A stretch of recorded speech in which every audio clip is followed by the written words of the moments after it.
Tap in. Tech Disruptors.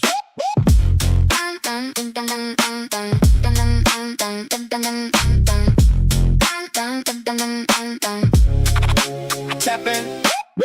New code in the hallway. New talk on the feed. Big idea, small screen. Watch them grow in the speed. From a sketch to a spark to a product in the wild. We break the old pattern and we smile like a child. Tell me what's next, tell me what's real. Hands on the wheel, mind on the build. Signal the future, bring the new. Signal the future, we cut right through.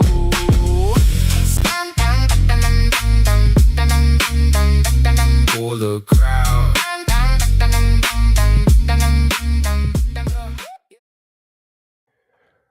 Hello, everybody, and welcome to the Tech Disruptors podcast. My name is Darren, and we're back. I had a little 1 week hiatus. My name is Jason, by the way, too. I'm sorry, this is Jason. I was gonna throw over you. I'm just messing with you. Cut me off. Okay, this guy's Jason, and we're back. I had a little hiatus last week on a family vacation, but we are back better than ever. And it has been pouring rain all day here in Ontario. Since I got back from vacation, it has done nothing but rain here in Ontario. Really? Yeah. Yesterday, it rained for like 20 minutes in the middle of the afternoon, and that was about all we had today. Well, you know, it's funny what happened yesterday afternoon. We had this crazy like windstorm, rain, mini hurricane come through, and it actually ripped. I have like a canvas pergola, like it covers like a smoke, ripped the fucking canvas, like military grade canvas, and it fucking ripped one of the arms off. And I was like, oh, okay. Time to get your tool belt out. Yeah, I'm just going to rip that shit down. I hate that fucking thing. Anyway, we're back. Welcome to the Tech Disruptors podcast. If you're joining us for the very first time, we talk everything tech news, reviews, funny stories of the week. And just before we begin, we're trying to get to 1,000 subscribers on YouTube really soon. So please, if you're not already subscribed, I don't know how you found us here, but if you did, go on YouTube, type in the Tech Disruptors podcast, you'll find us, and hit that subscribe button so we can make it to 1,000 before, let's say October would be amazing. Now, Jason, how's your week been generally this past week? Really busy. I don't mean, so as you guys may or may not know, I have my own YouTube channel, Tuna Tech. And I'm trying to get 2,000 by the end of the year. I'm at like 1,883 or something. Anyways, I've been, ever since we met in Ohio, I'm not saying it's because of you, but brands have been reaching out. Nothing major like Samsung or Google, but I got this like little Python watch from Timex. I've got one, nothing. And it's a lot of work. And I know you get a lot of stuff. But I feel obligated to get this stuff done in a time frame like they ask. Yeah. And when I have kids and then, sports and then work, it's like really hard to get things done. Yeah. Well, I mean, because I think it depends on what your poison is, right? So like YouTube is a lot of editing and filming and all of that kind of stuff. Yes. For me, it's because it's long form content. It's a lot of writing and research and stuff like that. So my trick is honestly to try to stay like 1 or 2 reviews ahead of the curve. So I try to have like 2 backed up, so that way I don't fall behind. If you have publications, so you get a lot of review units prior to their release, so you have time to sometimes. Sometimes, and then when that embargo lifts, you can pump out your thing and get the most views. Yeah. For me, a lot of times I'm either purchasing them at a discount or purchasing them, and then by the time I get it, there's so many reviews for months that it's not worth the hassle anymore. Like the Pixel That's why series. Jason does all of his reviews in the nude. So he gets it a little later, but he does it like shirtless. And no one knows because you always see my hands. You always see his hands. I used to do top down, but I've been branching out a little bit because these brands have been coming up to me and a lot of B-roll. I noticed a lot of B-roll in your I've been adding B-roll. It's not very good yet. I'm working on it, but I have to. Sure. You got to change a little bit, but it makes editing a lot more interesting. Consuming. And interesting. Yes. Yeah. Now, it's funny that Jimmy just put in the comments here, we're just under 10 weeks to Halloween. And that's actually pretty funny because it brings me to my first story of today. So Jimmy stepping in as co-host. Jimmy stepping in. That was a good segue there, Jimmy. Thanks for that. I don't remember if we've covered this story on this podcast before. I don't think so because this came out on it was actually earlier in August, but I want to. I was thinking about Halloween this morning because I went to a store and they had all their Halloween stuff out, and I said to my wife, "They're fucking crazy. It's way too early for this shit." But anyway, I don't know if we covered this story on this podcast before, but I want to just bring this up again because I think this was very funny. If we haven't covered this, do you remember covering this story, Jason? Yeah. No, I don't know. I don't remember if we did, but I remember seeing this recently, actually. So a couple of weeks ago, a man thought it'd be very funny to dress up as the Grim Reaper and stand on a hospital roof staring at patients through the window. If you What's think the about problem? I don't see a problem with it either. It's very, very funny and maybe a little cruel. But what if you had a family member that inside that hospital that was maybe suffering from an illness that could lead to fatality? Wouldn't you be a little upset? I don't know. I mean, you have to give the guy credit. Yeah. Like, that's a pretty complicated joke. If you really and boil how it did he down, get there? You can't tell me the hospital didn't send security up there to grab this well, guy. I'm going to assume he probably snuck up through like the service entrance or something, then got dressed up there. Probably went in as a family member of a patient or something. Yeah. But could you imagine? Like, I want you to just picture this for a second. You know, you're in hospital for a long stay, maybe not fatal, but maybe it could be. And you're just staring out your window because hospitals generally tend to be pretty boring. Could you imagine if you stared out the window and across from you saw the Grim Reaper on a balcony? Jesus. Like, honestly, what would you be thinking? Like, you'd be like, am I seeing shit? Like, what is happening here? I mean, the Grim Reaper does mean death, right? Well, this is true. Now, it's funny. He's a 26-year-old man. So, that, again, a pretty complicated joke for a 26-year-old man. But he was only fined 200 pounds. That's it. Which is about $350. Like, nothing crazy. Was the joke worth it? I mean, he made it into the news. Yeah, he got some publicity, I guess. I mean... there's a funny part in this article here because what did it say here? He was also seen brandishing what appeared to be a long blade. Oh so he wanted to totally sell the Grim Reaper thing by not just I'm hoping it wasn't real. I'm hoping it was like plastic or something because that would be scary. Anyway, whatever. So apparently 4 police cars and a fire service vehicle were seen at the hospital during the 50-minute long incident. So he was up there for a little while. You know, he's terrorizing these poor patients. And of course, he pleaded guilty, right? So, well, yeah. I mean, the world we live in today. Caught. You have to. Yeah, well, that's it. What are you going to say? That wasn't me. That was the Grim Reaper. You know, speaking of Halloween. Yes.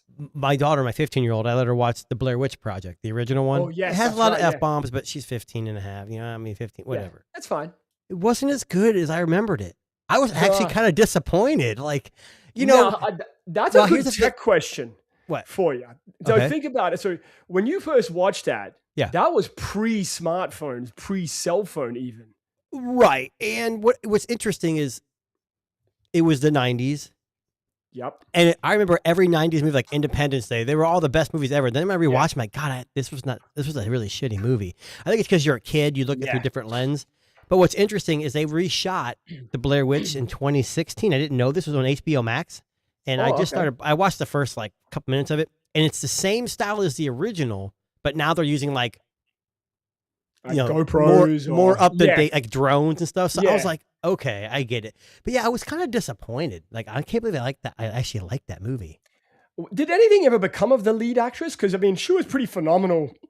I think all the actors in that were amazing. I mean, that's the best part of it. But you know, after about half an hour of them walking through the woods with those cameras, I got kind of fucking sick to my stomach because they're like jerking around. But back in the day, that's how we filmed. Yeah, and I remember reading an article when that movie first came out that people were leaving the movie theater because of that reason, that they were starting to get motion sickness because of the jitteriness of the cameras. Right. I do think it holds a special place in a lot of people's hearts because it is a pre-technology film. And it represents what you can do with a little bit of money. These low-budget movies. Yeah, that's like a university film, right? Like it was made for like a high school film class or like a university film class. Right. And well, you know, probably made a shit ton of money. I'm going to start with the first article because I don't have a whole lot. Yeah. But this intrigued me, and I posted on X. But speaking of, you know, the Grim Reaper, I guess. Of course. You have to have good health, right? Definitely. To live longer. Well, Google. Oh. I don't know. I'm not sold on this yet. So if for those of you who don't know, Google, I don't have the actual photo that I circled, but on this, I don't know if I can even pull this up. Yeah, you can pull. I think if you click on the post, it should bring you to. Hold on, I got larger image. There we go. That me? It's not really a larger image. Jason turns his computer off accidentally. Yeah. No, so it's not really later. I can't really get it anyways. But no, that's fine. If you look right here, Google has the Pixel Watch 4 or 5 now, and the Pixel series was just announced. This is like a product feature picture, like, hey, here's all our new products. But if you notice right here, if you can see my cursor, and the green right one here, on the right, that is not a Pixel Watch. This is a Pixel Watch in the corner. So and it's not a Fitbit either. Well, Fitbit's gone now. It's Google Health. Yeah. I mean, they kind of use the Fitbit name maybe still. So we talked to Sam on the Nomad Tech Project, and he loves these cheap trackers that just do what the basics are. Yeah. But what the hell is this? Do you think it's AI, or do you think it's actually a product that's coming? No, I think it's a product that's coming. I would say that's going to be like a Fitbit Air Plus or something. So you think it's between the Air and the Pixel Watch? Yeah. So it'll be like, so the Pixel Air is what, $100? Yeah. And then the Pixel Watch 4 is like $500. This is going to be $299 or $250 or $249. Yeah, but here's my problem with that. So the Pixel Watch 4 has offline music if you have YouTube Music or Fit. You know, it's got Fitbit integrate or Google Health integration. It's got a lot of apps and Wear OS. Is this going to have Wear OS? Is it going to have YouTube offline music or Spotify? Because for $250, I'm not. $150, maybe I can deal without that. But is it going to have GPS? Is it going to have? Well, you know what's funny? It's a lot of things. I know we were talking about before we went on air about Noop, which is for those of you who own a Whoop device, cancel your subscription right now. Yeah, cancel your subscription right now. Download the app. But basically, Noop is a bunch of developers who have created an app that allows you to access Whoop data even if you don't have a subscription. So it's kind of like a Whoop hack. Can I ask you about that? Can Whoop close that loophole on their hardware? No. I just think you probably could. Yeah, it's the sensor's always on, right? So it's still pulling data even if you don't have a subscription. It's just not logging the data in the app. I really want to buy Whoop now just to try that software. Now, here's the funny thing, and this is why I bring this up. So what that app does, and I've discovered this today, is it unlocks something that Whoop doesn't have. Ooh. And that's vibrations for notifications. So there's a vibration motor in there. There is. So let me ask you you use a vibration motor for the alarm. Only. Okay, so Whoop does utilize it, but only for alarms. Yes. Now the Noop app allows you to activate call notifications, message notifications, and app notifications using a vibration pattern, which Whoop doesn't allow you to do. So if you guys are listening and you have Whoop or you're thinking about these new screenless trackers, Whoop is a screenless tracker, very popular, but it's like $300 a year if you pay for their service. Yeah. There's a new software out. So once your subscription ends, I don't know if you can just buy the Whoop hardware by itself. I think you have to buy a subscription with it. You need the hardware. But I know, but you can't just go to Whoop's website and buy just the hardware though, right? So I don't know if you can see it. That's a GitHub page. I'll put the link in the description. On GitHub, if you just type in Noop, N-O-O-P, and go down. We talked about it previously in one of our other shows. Yeah, we have, yeah.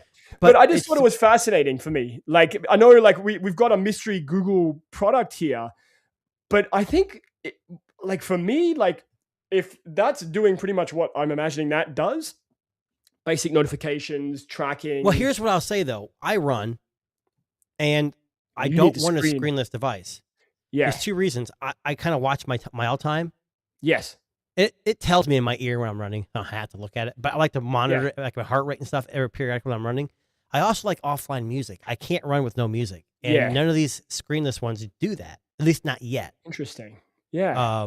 And if this has that and it's half the price and it's pretty decent, it might be worth it. But I can't imagine Google's going to throw everything in there that the Pixel Watch 5 has at a cheaper price. I will say, since you posted this, there has been no response.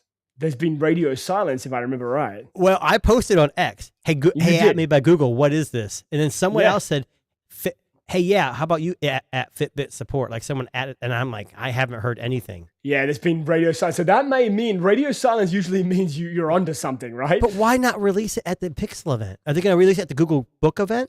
Probably. I'm imagining that maybe that partners with the Chromebook. The Google Book, not Chromebook. The Google Book, yeah. God, you can't call it a Chromebook. It's different. Sorry, a Google Book. But maybe it pairs with the Google Book. Maybe it's, I don't know, allows maybe you they'll to, release that feature on this. Yeah, something like that. Maybe you can log it on your Google Book. Who knows? Like, I mean, I think it's a cool idea. I think like a middle between the Pixel Watch and because $529 for the LTE. That's another thing. It's not going to have LTE probably if you don't really care about that. Which I don't care about having LTE as long as I can do download music or offload music offline. But it is a lot of money for like the Pixel Watch 5. We'll come back to the Pixel Watch 5 a little later on. This Ultra 2 is what, $700 new? I mean, all these are none of these. They're the Remember price. when smartwatches were like $299, $199? $700. You can buy a used phone for that price. My thing is, running with a phone in my pocket's a pain in the ass, or holding it in my hand. I don't like doing it. So I remember when I first got my first Apple Watch, remember how they had like the Apple Watch, it was like an Apple Watch, and then they had like the Apple Watch, I don't know if it was like a Pro or whatever it was, but the more expensive ones had the sapphire screen. The supposed sapphire screen. Yeah. Right. And I'm a dumbass. I knew I was going to clip that screen right across a fucking door frame or like something. So I found a secondhand one on like Facebook Marketplace. A guy was selling it for $250. And I bought it. Was the Apple Watch 3 with the sapphire screen, $250. Still to this day is my favorite Apple Watch ever released. It was beautiful. So before I bought the Samsung Ultra 2, I thought about Garmin and what's the other brand? You test them. Sunto? Maybe Sunto. Yeah. And I noticed that Garmin has Garmin Pay. Yes. And then they can do offline YouTube music. But my bank isn't supported by Garmin Pay.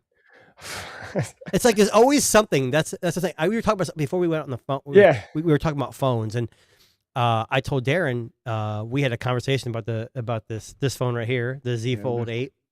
Darren's not really 100% sure what he wants to do with it. I said I like it, but I don't love it.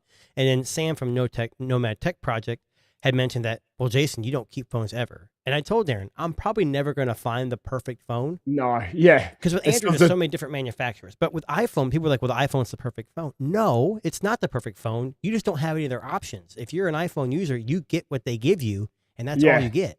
So I think in all reality, it's just one of those things with the watch, too. It's like the Apple Watch isn't perfect. I don't like a rectangle watch. I like a more of a square circle kind of thing. I don't want a rectangle watch. I just don't. But it is what it is.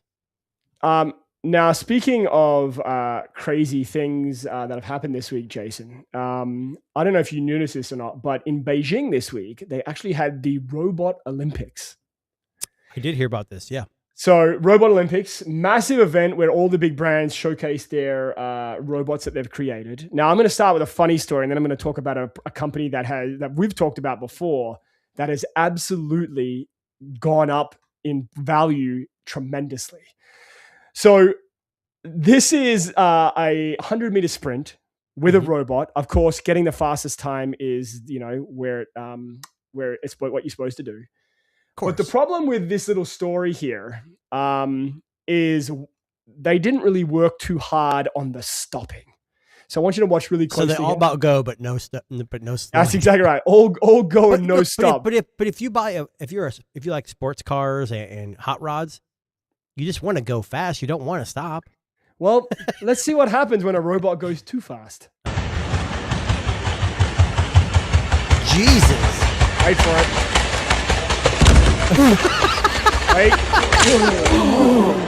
Oh! So for those of you guys who are listening, there was a robot. It's a robot running right now. He's super fast, very loud, and instead of stopping, they have a bunch of like pads up, like gym mats. Gym mats to run into, and it runs into it, bounces off, falls back, and sparks fly out the middle of it. So that's a couple $1 million, I'm sure. So Robot Olympics. Now, is this the one with Usain Bolt? I don't know. I don't remember. But, do you know what I'm talking about? Yeah, I do. Yeah, I remember. Like the Unitree Superman robot? Yes. So I'm going to talk about Unitree. Was it done here? Was this done at this event? No, I don't remember if it was done with this one, but this usually the Robot Olympics is a pretty big draw card, and a lot of people go to watch it. It doesn't look like that much there, but now the reason I bring up the Robot Olympics is because Unitree, the brand that we've talked about like on this podcast, I think probably about 15 times, who largely, I think, Jason, you and I could probably agree is the company that might be closest to like mainstream. Maybe, yeah. So, but here in the US, we'll never get them because they're going to be banned, of course. Well, that's true, yeah. But after the Robot Olympics and during the Robot Olympics, their shares surged 600%. Really? I'll say that again, 600%. That's pretty That's small. because of these are the same robots which we've had on the show before that were showing off their martial arts skills and their dancing skills and their jumping skills. But basically, Unitree is the world's biggest humanoid robot marker. And they entered the stock market and had a 600%. Like, if they 600%, like that's got to be a lot of money. I know it says in here. It kind of reminds me of like Nvidia. Like we know when I was growing up, Nvidia made graphics cards, and then they rolled into like streaming boxes. Like you talked about that. Now all of a sudden, like one of the richest companies because they develop chips for AI and architecture for AI. It's crazy. And this Unitree they've been around for a while, but they've kind of cornered the market a little bit. Wouldn't you say? Well, absolutely. I mean, and every video that we've had of like a Unitree robot, and I'll just pull up an example here because I know we've had these on the show before. I don't know if I got the video, but that Unitree's Superman robot. Oh, yes. Claims to go 45.6 kilometers per hour. That's equals, I think that's about, I just pulled it up on my phone. That's about 28, 29 miles per hour. Yeah, I've got it right here. I'll share the screen here. This Faster was than Usain Bolt. Oh, I just pulled it up. Yeah, that's funny. Okay. This was at the Robot Olympics. This was a jumping contest. Oh, this isn't Usain Bolt though. No, but yeah. Like, damn. For those of you guys who don't know, this part of this Olympics is these robots do the same things that humans do during the Olympics. And there was a robot called the Superman robot. I don't know if that's what it's actually called. 6 feet right here. Vertical jump. He ran faster than Usain Bolt, which doesn't surprise anybody. It's a robot. It's not a human. Yeah. So why are we giving robots the power to run faster than Usain Bolt? Let me ask you this. There's a big, at least in the US, there's a big thing about transgenders in sports. You know, like men transitioning to women going into women's sports. A lot of people say it's not fair. So what would you say about a robot entering the Olympics next year? Would that be fair? Ooh, honestly, I'd love to see it. I really would. I think they should do it not as a competition. Like, obviously, the robot's probably going to excel in a lot of things. Like an exhibition. Yeah, just for the shits of it. Like, you see the fastest runners in the world running next to a robot. Even if they lose, it doesn't matter. The robot's not in because it's not human. I think that'd be amazing. I would love Unitree, to see that. Listen to this. Contact the head of the Olympics and let's get it going. Send us a robot. We'll have it with us in the studio. Like, I will do a video of me racing down the street with it. I guarantee it. Oh, I'd love to see that.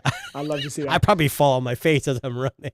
But just so you know, with that rapid market growth, they've expected to grow $300 billion in the next 10 years. I can't even fathom that. Yeah. So Unitree Robot Olympics were this past week. And look, besides all the robots crashing and falling and dying, we've seen all those before. But one of the things that I will say is, if anything, check out on YouTube Robot Olympics and have a look at what those robots are capable of doing now. And it might actually shock you with just how amazing some of that stuff is. Well, crazy.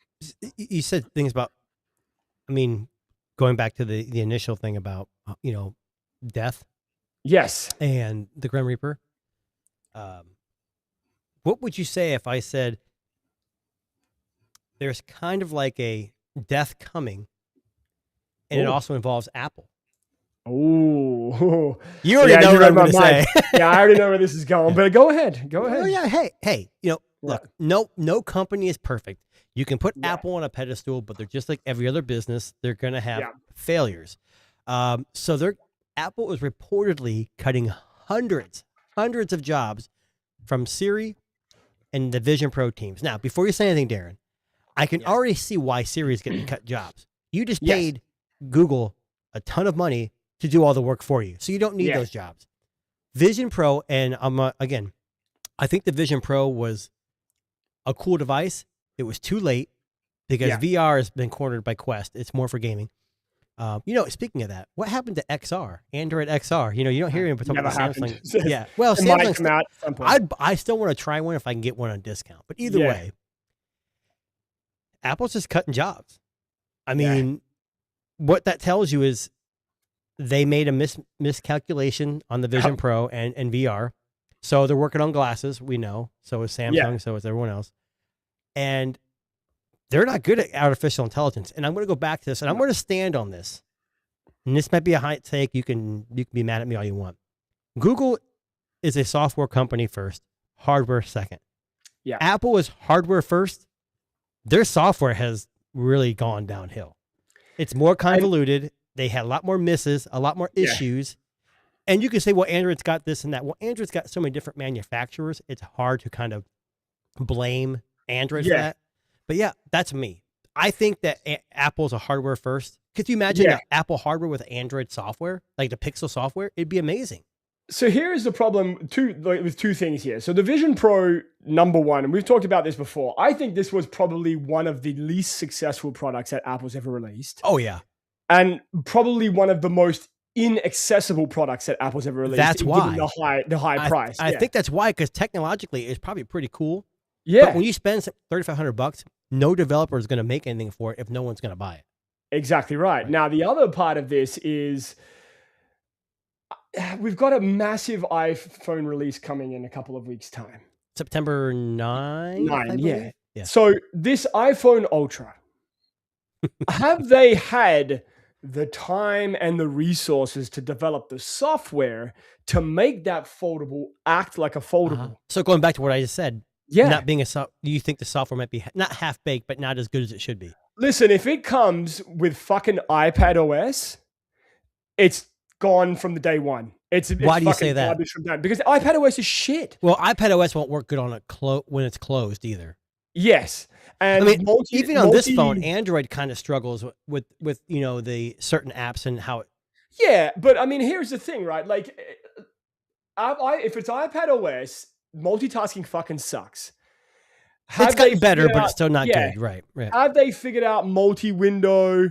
Probably not. It's probably going to be half-baked. It's probably going to be only two windows side by side. It's probably not going to be multiple windows. I don't imagine. But think about this. Kind of like the new, what's that light on the back of the Pixel 11s? People are pissed. It only does calls and something else, and Gemini. What my thing is, Google's going to say, hey, we're going to do a Pixel update, a Pixel drop, and we're going to add notifications. Maybe Apple's going to say, we're going to, like you said, it's going to have iPad OS, but we're going to slowly integrate more. It's hard to sell the consumer on potential software updates. We know that, especially for Apple. Listen, there's a saying in the smartphone world, you never buy a phone on what's promised, only on what does you buy it. I will tell you this, though. Pixel has done very good with the Pixel drops. They're not guaranteed, but it makes your phone feel a little bit fresher, a little bit newer. Yes. Yeah. So I'm not saying Apple does a terrible job, but yeah. And, I've got, we'll talk while we're here. Let's talk about the iPhone Ultra because there were some leaks this week of what the final renders may look like. I think it's going to look a lot like the Z Fold 8, honestly. A little bit different. With a bit curvier, maybe. Like, I'll put up these images here. Let me. And Darren, you mentioned the corners on the Samsung hurting your hand. So maybe a little bit. Maybe you should sell it and buy the Ultra. Well, you know what? I think I was using like a Pitaka case, like the things, and I think those edges aren't rounded enough on the case. But in the hand, when it's caseless, it feels okay. Like I guess you're right because I got a cheap clear one I paid like $20 for. Yeah, and I love the case. It's rounded, but it's slippery as shit, and I almost drop it every time I pick it up. Nilken, I use this on my Z Fold 7. I get colors on my phones to show them off. Who likes colors? No one likes colors. Anyway, just wait till the Pixel 11 Pro comes my way. It's going to be a very unique color. I'm going to spray paint that shit. So this is what they're saying the final renders of the iPhone Ultra may look like. So right off the cuff, there's a couple of things that are a little bit... It looks like a Pixel device. Okay, so it's a bit sus here. So it does look like an iPhone Air at the back. If you look at that clear camera bar. This is someone made this themselves. There's no way. No, I think this is based on renders. Like, I'm curious about the button placement. Now, I don't know if you can see in that bottom left Thinborn, the case company, it's Carl. He usually releases like, they get renders. molds. They get the molds way ahead of time. What? He hasn't released it yet. No, and maybe usually he does Apple's it been. early. I think Apple's been kind of breathing down these people's necks about this. Saying don't do it. Yeah. But anyway, so here is, some renders of what they think it's going to look like. Now, basically what we know, it looks like a 5.3 inch cover, 7.8 inch inner, which is exactly like the Z Fold 8. That's what I'm saying. It's a Z Fold 8. Yeah. 2 cameras. aspect ratio, basically as thin as the Z Fold 8. Okay. They're saying it's going to have a titanium body. I'll reserve judgment Whatever. on that. I don't believe it's going to have a titanium body. I think it's going to be and Zach rigs everything. We'll bend it backwards and say it's a piece of shit, just like every other phone. A liquid metal hinge, which they stole straight from Terminator 2, which I appreciate. Dude, that'd be awesome. Dual 48 megapixel cameras, a 24 megapixel under display selfie camera. See, I think Samsung actually went back to that too, because they used to have it on some of the older folds. Because I will say, in some of the things you do on that camera does kind of stick out. I'm going to be honest with you. An under display camera, I would no fucking way, Apple. No fucking way they're putting that under the screen. Hey, you know what though? Look, Nubia's been doing it for a long time in the Red Magic series and their Nubia series, and it's always okay. What's interesting is the last Nubia I had was the 80, and you take a picture of it and you're like, oh God, it's terrible. But then it processes it and it came out really well. Yeah. They're going to have they're going to look, Samsung used to do it. I don't know many people who use the inside camera anyways. So I don't understand why it's a big deal. I think Samsung should have kept with the under just to make the screen more flawless, I guess. I don't know. Yeah, it's not a deal breaker. It kind of goes away after a while. But I never noticed it, to be honest with you. Do you know what else Apple's going to release? The Apple Air 2. It's going to have 2 cameras. So I read that it's a staggered release this year. So they were going to release the Ultra and Pro phones first. Okay. Followed by the Air and the regular iPhone in the spring. That's what I read. Which they should do. They should do. Like Apple, like Samsung does, like their slabs in January, February, and then in the fall they do their foldings. Google's the only one that only has like one event, unless they do Chromebooks or tablets or something. But yeah. So I mean, I don't know. Again, the rumors that it's not releasing worldwide and that it's going to be a US only release at first. Well, let me ask you this: we talked about the Vision Pro. The Vision Pro, Jesus. And it was unobtainable to a lot of people. $3,500, didn't sell well. They made a second version, which was basically the same thing. They added a couple straps. Yeah. They're pretty much saying they're done. They're cutting it. Yeah. This is different because you can get carrier deals, at least in the US. Correct, so you can do a 4-year lease now, which I don't even know if a folding screen will last 4 years. But do you think this will be a failure if it's $2,500 plus? I know in Canada, well, if it's available in Canada, it'll be more than that. I know that. If it's available in Canada and it's $2,500 US, that is the equivalent of like 3,400 Canadian. Yeah, so that's what I'm saying. Is it going to outprice itself? Is it? I mean, we're already. Everyone's bitching about the Pixel line being more expensive. It went up $100. Yeah, and Samsung went up. Every company is going to raise their prices. People don't realize that. It's not just Google and Samsung. Apple would be crazy to release a phone that costs more than $3,000 in other markets. That because not even the Z Fold. That's why maybe it's only going to be US only. Yeah. Think about it, because there's no VAT like in the UK, or there's no whatever. So you're right, but $2,500. I don't think I would even try it. I'm not going to go into my carrier and sign my life away for 3 to 4 years on one. Do you want to know? No way. You want to know the honest to God truth? I don't think they're going to make this available on carriers. I think this is going to be an online only. I'm going to call that right here, right now. They're not going to sell anything. People can't afford it. Well, they will. Oh, the Apple lease. Yes. Yeah. They will, because they'll use that Apple lease. But I also think that allows them to control demand. Because they can update. Well, let me tell people listening right now: if you want a good phone deal right now, and you live in the U.S., I don't know anywhere else.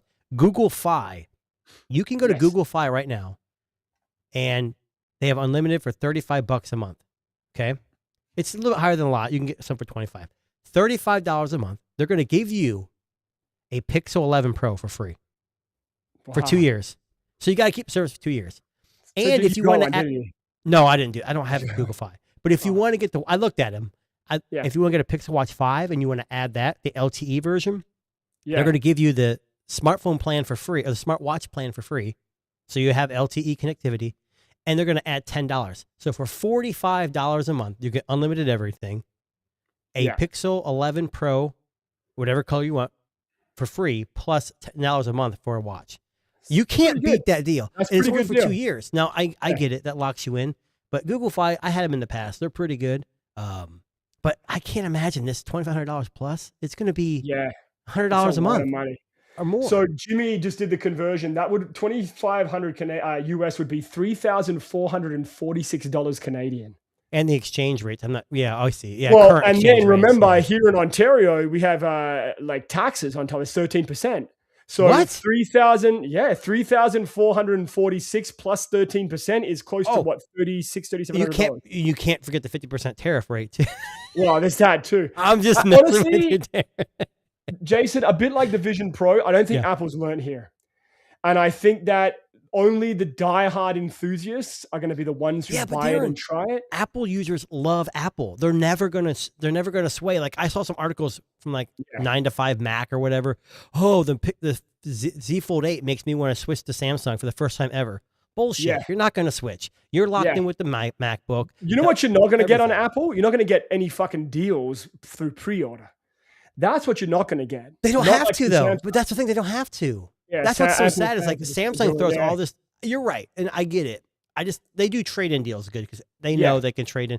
But I mean, if you're an Apple user, it doesn't matter what we're saying. You're going to buy whatever Apple comes out with. So the Z Fold 8's a fantastic device. I don't love it. I like it a lot. It's a good device. I love the screens. If you're an Apple user, you're not going to buy it. You're just not going to. And I'm telling you, with the integration with Windows, which most Apple people don't use Windows. Yeah. And the Watch Ultra and their tablet series, it's the same ecosystem. Yeah. So like Samsung's come a long way. And I know that like everyone that's listening out there that is not a tech person is going to be going, oh, I would never buy a Samsung. But if you're trying to save some money, Apple is not the way to go. Yeah, especially on the trade-ins and all the stuff they do, like you're not going to save any money on Apple. They are going to give you a slap in the face with a $3,446 phone here in Canada and then charge you 13% tax on top. Well, and Samsung has good trade-in deals. They always give you before I bought my watch, I bought mine third party. Yeah. But Samsung had it with, it's hard to explain how I got it, but how I would have got it. It was, they're $699 brand new for the Watch Ultra 2. Yeah. Right now, if you're a student, let's say you're a student, you get $100 off instantly. Yeah. Okay. And then they give you $100 or $120 credit to get extra chargers, bands, whatever. Yeah. For $500, I think it was like $525. I could have got the watch and the new Pro 4 earbuds. I mean, it's still a lot of money. Yeah. And I didn't have a trade-in. Like if you had a trade-in with an older Samsung watch, you could have saved another couple $100. Yeah. Crazy. So, I mean, it is what it is. Apple's always expensive, but whatever. We're actually at our last show of August, Jason. So now we can finally formulate our opinions about the balance phone that we've been using for the past month. So for those of you who have been following us on our minimalist phone journey, Jason and I have both been using for the past month the balance phone. Now, the balance phone is this cute little, we'll call it S25 minimalist device that you see. They have a cheaper version too. I think one of the Samsung A series, I believe. Yeah. So we've both been using it to digitally detox ourselves. So I love the idea of using a premium smartphone with minimalist OS. Mm-hmm. And I think the balance phone does a really good job in making sure that you stick to your promise of not using certain like social media apps. And they lock it down. You can't. They lock it down good. There's no ways around it. Yeah. Is it worth the $1,100 Canadian? Absolutely not. Not for me anyway. $800 and some US. No, because the phone itself is cheap. You're paying more for the licensure. OS. Yeah. What I will say is, I think it's a great device, and I think balance phone. If you really wanted to just go, I need something hardware-wise that can disconnect me from the world, this is a great solution. But playing devil's advocate, I also think that you could probably get the same experience by downloading a minimalist launcher on your phone and simply hiding those social media apps so that you can't see them. Yeah. As a phone, it's great. S25 has always been a good phone, great cameras, great battery, stuff like that. But that's just my experience. It did help me detox a little bit. It made me care more about what, like Jason said, I think it was the week before last, about, taking photos and only sending them to the people that you care about and not worrying about what they look like. Not doing it for the gram. Yeah, not doing it for the gram. So what about you, Jason? What was your experience over this past month? So interesting. The last week I used it for 30 days. They give you two options. You can use on the screen the simple menu, which I think if you have a kid who's never had a phone before and you want to give them a phone, this is the phone to give them. It's perfect because they don't know anything. But for me, I went back to the Samsung UI. Yes. Which you're allowed. You can. Yep. But the problem with going that way is then you feel like you're in a regular phone, but you're really not. So, so for me, stick with the Balance OS is what I would say. And I believe, check the website. I thought I read this. Maybe I'm wrong. I think you can buy a subscription just for the OS. So if you want to put it on a phone, if they have, I don't know how it works, but you can check that out too. But check either way. This I think is look, if you're an adult and you really, really, really want to detox, this is the best option because you're going to have the best cameras you're going to get on a minimalist phone, period. Exactly. Yeah, 100%. And like I said, the hardware is phenomenal because it is still a premium smartphone. Right. But yeah, I mean, I think Jason and I really enjoyed working with Balance. Thank you very much, Balance. Yes, Balance. Thank you very much. Team there for sending those out to us. And look, I'm going to continue to use mine for the next little bit and see how we go. But if I'm going to continue to use mine, I'm going to put my secondary SIM in it just because the work I do, I need to have access to social media. It made it kind of complicated, so I get a secondary SIM I use. But I got an update. I think it will get even better as time goes on. Yes, absolutely. Yeah, it does get updated regularly too, which I noticed that as soon as I opened the box, it got updated. I'll be honest, I have a 1.5-year-old. He's got many years before he's going to have a phone. But I think this is something, my kids both got Android devices right off the rip when they got their first phones. I think this is something I want to try first. Absolutely. Time. Because it they can have maps, they can have messages, they can have phone, they can have camera, but they can't have YouTube, Instagram, TikTok, and even if they try to go around it, they can't get around it because this is installed at like Samsung Knox is their security level. It's below that, so you can't. Yeah, you can't sideload anything on this phone. It's pretty incredible, to be honest. They do tell you there's a way to get out of it. You can email them to get out of the OS, but for $800, you can get an S25 for a couple $100. So, I mean. If you're buying this phone, you're buying it for the Balance OS. There's lots of minimalist OSs out there that can replicate about 75 to 80% of this. But if you want something that will lock you down and not allow you to sideload, but it'll treat you like a real phone. Like when you look at that phone, like if you keep it, you don't really know it's a Samsung device until you start going a little bit deeper. Yes. I mean, if you hand it to a kid, they're not going to know.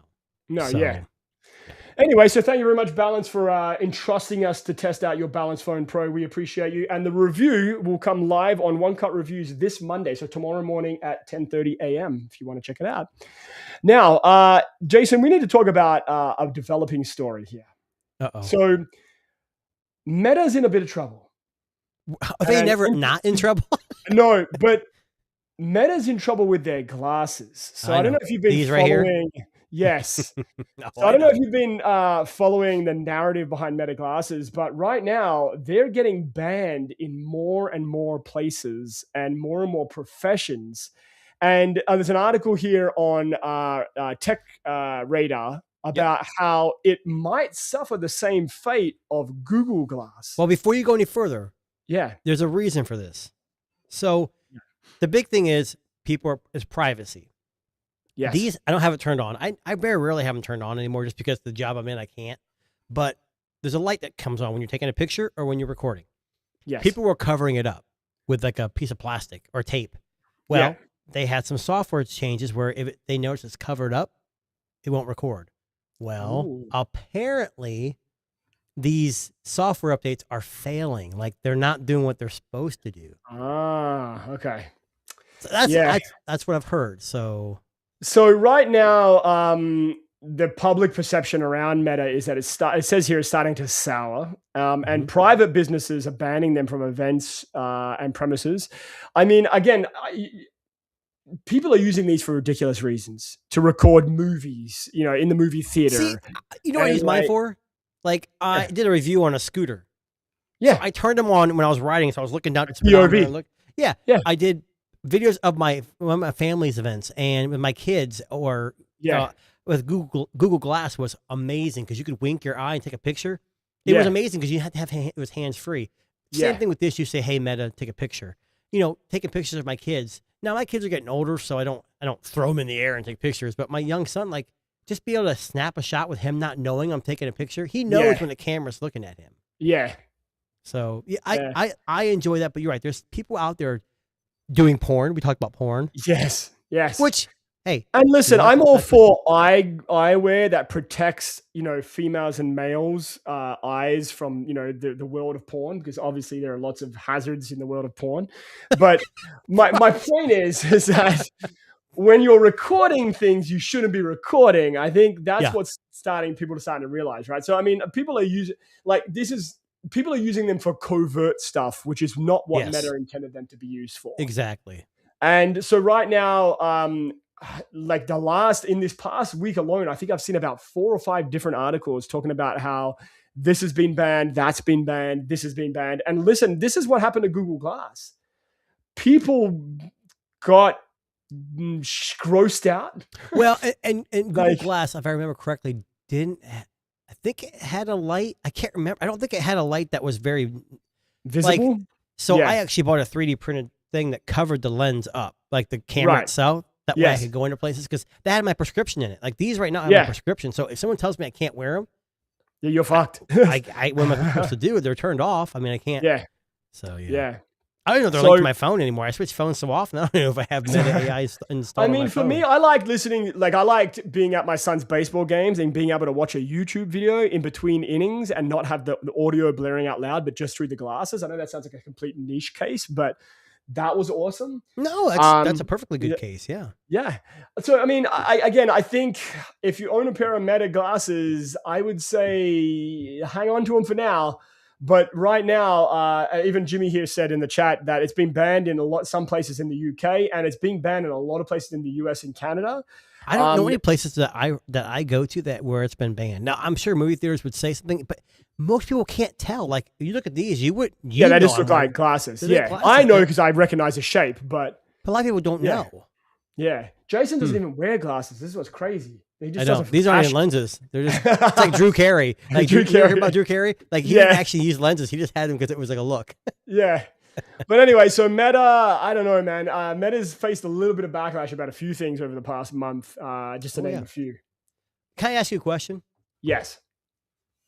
So Xiaomi, and I think some other Chinese phones, a lot of times would show ads, like randomly in the OS, right? I mean, you ever seen that before? Yes, I have. And I think there's always a way to turn them off. What would you say if you found out that Google is now starting to show ads? How does that make you feel? It doesn't surprise me. Like, let's be honest. A company like Google is trying to sell... A software company first. It's a software company. It's they make their money on software phones. and ads. Yes. Exactly. They make their money on ads. Google AdSense is a thing. Like, of course they're putting ads. But Apple is worth more than Google right now, or Android at least, and they don't sell ads yet. I mean, you don't think that if you look at this, there's a way to turn them off. So don't freak out. And I'll be honest, the last Pixel phone I had, I didn't notice any ads at all, honestly. I noticed it more on Samsung. I'll tell you one thing. I put my T-Mobile SIM in the Z Fold 8 unlocked version, and it automatically downloaded like the splash screen when you turn it on. Yes. Yep. And T-Mobile installs like 15 effing games that I don't ever want to play. So I found out a way. There's certain apps you can disable and turn off, and I haven't had any problems. But the most normal people won't do that. No, they'll just leave all the shit on there. Yeah. Again, I mean, I noticed it on Samsung. I've noticed it on Xiaomi phones. Never had an issue with Vivo. Oppo haven't had an issue with. No, Xiaomi didn't. It didn't. I think maybe bring them into US. I didn't really see any ads, but maybe that's because I'm in the US. There's no ads to generate. To share, yeah. I think Now, if you're outside, but speaking of ads, that's actually a really good segue because I wanted to talk to you about something that might potentially upheave the biggest streaming platform in the world, which is YouTube. YouTube. So us in the West here, we probably don't know. Yes, us here in North America, I should say, probably don't know about this. But in China, you can't access YouTube. Nope. They have their own streaming service. I'm sure they have workarounds. You know, they have workarounds. But China's biggest video platform, Bilibili, is going global. Bilibili? Now, this is, just so you know, and I want to give you some numbers here, okay? Just to kind of give you a comparison, right? So, Jason, how many daily users are on Bilibili, do you think? A couple billion. Okay, maybe not that many. Well, China's big. Yeah. So, okay, let's say daily active users. Okay, let's say per month. Per month. We'll go per month. How many active users per month? Yeah. I don't know. 200 million. So 376 million active users per month. What about YouTube? So let's take a guess. YouTube users per month. I'm sure it's higher than that. Go for it. Because Bilibili is China only right now. Yes. I don't know. 1 billion. I don't know. I'm probably too high. So closer to 2.7 billion to 2.8 billion. Now, YouTube here is a what juggernaut. It is. Now, here is where it gets interesting. So Bilibili has always featured Chinese content. And right now, the flavor of the month around the world is a lot of like Korean like pop stars, music, films, international films, etc. Now, the one platform that streams the most of that kind of content is Bilibili. Now, yes, there are some things on YouTube, and yes, I'm sure you can find them by Googling them, and you've probably done this if you're a big like manga I've heard of Bilibili, but I don't. So when are they expected to go global? So they're expected to launch, if I remember right, I think it's this month. So it's like Twitch, right? So basically, it's this month, I believe they're coming out. But I think this is going to take a little hit on YouTube's monthly. I don't know, not right away. I think it's maybe not right away. No, Twitch didn't do much for YouTube, and Twitch was supposed to be the game changer. It didn't really do much. TikTok you got to remember didn't really do much. How many people live in China? You're right. And how much Chinese content people watch. But if China would allow YouTube, yeah, well, that's exactly right. It's the other way around. Yeah, they so here's the thing: they're not going to let that happen. But maybe, just maybe, if you are a fan of Chinese content. Maybe you will find a better experience through Bilibili. I do know that Mr. Beast streams on Bilibili. There you go. And coming soon, I was just gonna say, you know what? If we could upgrade this restream, I think we should get rid of Twitch and just go Bilibili all the way. Imagine how Bilibili Tech Disruptors. Think about it. We jump in there early.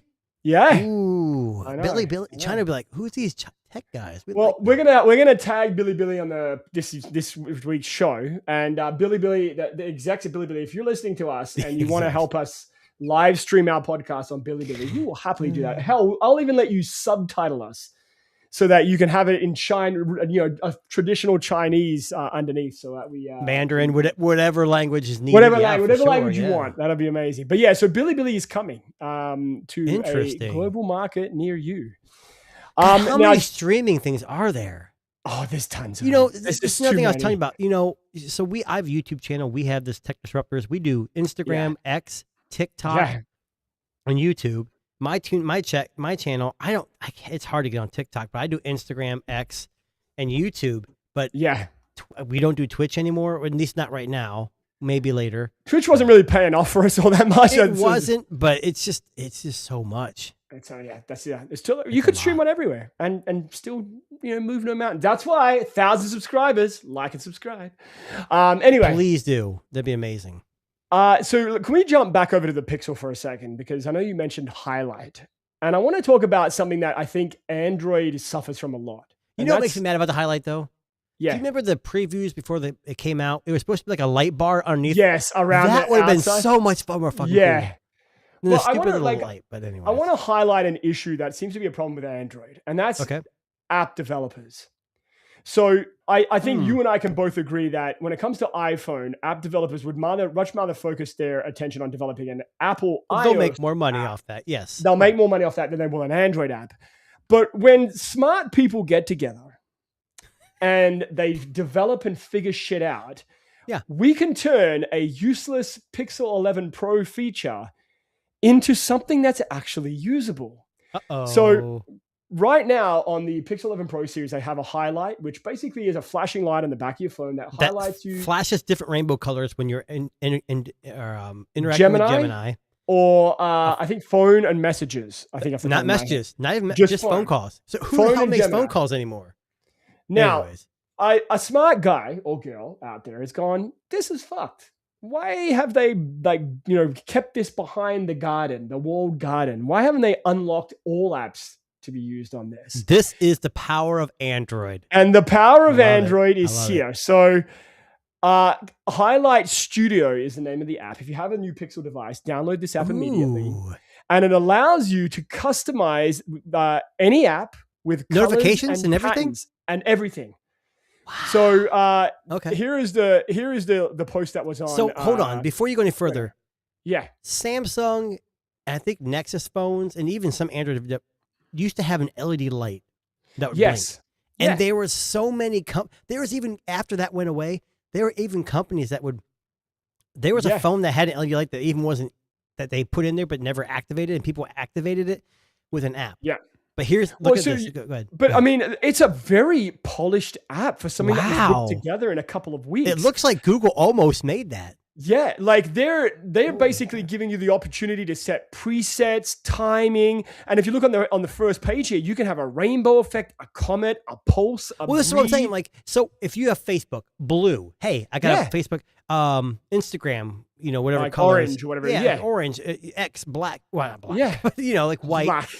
Yeah, it just goes completely light off. I guess nothing's there. But that's what it should have been to begin with. And exactly. Here's what sucks. This company, are they charging for the app or is it free? I actually don't know. I think it's free right now. They should charge 99 cents for this shit. Oh, 100%. And I'm not saying be greedy because I don't like to be like that, but make the money off this before Google does it. What's the new on Rambler? APK, on like Rambler. APK Mirror, you can download it for free. APK Mirror has it. What? It's there. It has the Highlight Studio app. It's not in Google Play? Not yet. Oh, I see. Okay. So you have to sideload it, which for now, Android's still allowing that to happen, but that may not happen much longer. But like Rambler is an awesome feature where it dictates really quick. But there's apps that already do it. So Google just pretty much shut down every app that does that. But in that meantime, this company, if they get approved on Google, they need to charge $1. I'd pay honestly, $2 for $1, wouldn't you? That would be worth even $2. Everything. Yeah. I mean, if you're an Android user, you probably have gold coins and points to pay for it anyways. It's not going to cost you anything. Right now, I'll share this tab. If you go on the website APK Mirror and you type in Highlight Studio, you'll be able to find the download link in here, and it has all the different versions. And be careful. Don't just go to Google and type in Highlight Studio and go to some third party because you may get some malware. So just be careful. Yes. But so and this is what I'm bringing. The reason I bring this up is this is the problem with Android. If smart people, like the guy who created Highlight Studio, actually took the time to develop apps that worked for Android and worked well, the Apple juggernaut might come to a slight pause, right? Because we would have the same. Why is that a problem with Android? I mean, that's a good thing. Like people out there are saying, look, we see a problem. We're going to fix it. That's what I'm saying. But they're not doing that for Android, right? Not as much as they're doing it for, say, an iPhone. Yeah, but the problem with Apple is they don't allow side loading. That's my point. Yeah. It has to be a legitimate app, right? So for Google, you don't have to, for right now, you can have these, and if you know what you're doing, you can have these people doing it for you. Yeah. So, and this is the thing, right? So, I know we always go back and forth about Apple and Android, and we both use them. And I guarantee it. Yeah. This cycle, I will probabably own an iPhone. Maybe not the Ultra because it's going to be too expensive. But I like to have my foot in both camps, so I know what's going on. Yeah. Yeah.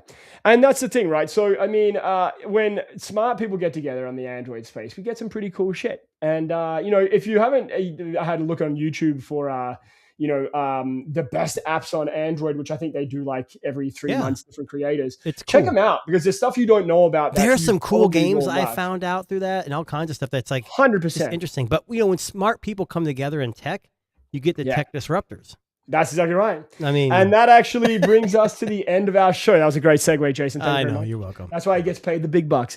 Anyway, we at the end of today's show. Wait, big bucks. Where's my check? I know. So, sorry, it's in the mail. It's in the mail.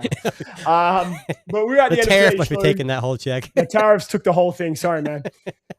6 p.m. Next Sunday evening, we will be back with another show. But in the meantime, check us out on Apple Music, Good Pod, Spotify, YouTube Music, anywhere you find amazing podcasts. Check our description, and we have the website, all our podcasts. One Cut Reviews, 2&8 Tech, everything you need. But most importantly, and this is the most important thing, tell all your friends to like and subscribe so we can get to 1,000 subscribers by the end of October. Now, if we can do that, Jason is going to get a tattoo of the Tech Disruptors. If we do what? If we get to 1,000 subscribers. If we get to 1,000 subscribers, I will get a Tech Disruptors tattoo. How about we both get TD, like tattooed on our wrist or something, like Tech Disruptors? I was going to get the whole microphone and everything. The microphone. The logo would be cool. Just the logo. Just the logo, yeah. That way, if we fail and go away, I know it's just going to look like you a like cool microphones. But yes, either anyway, way, we will get a tattoo, which will be agreed upon later. But we have to hit 1,000. We're maybe close. We should put out a design vote. We'll put out some votes on our YouTube channel there in the comments. Like, which one do you want to see tattooed on Jason? Well, let's see if we can get to 1,000. Yes. But anyway, thank you very much for tuning in. We will be back next week. And as we always do now on our Tech Disruptors podcast, we're going to leave you with a little bit of an outro. So we'll catch you on the next one. Peace. Tap in. Tech Disruptors.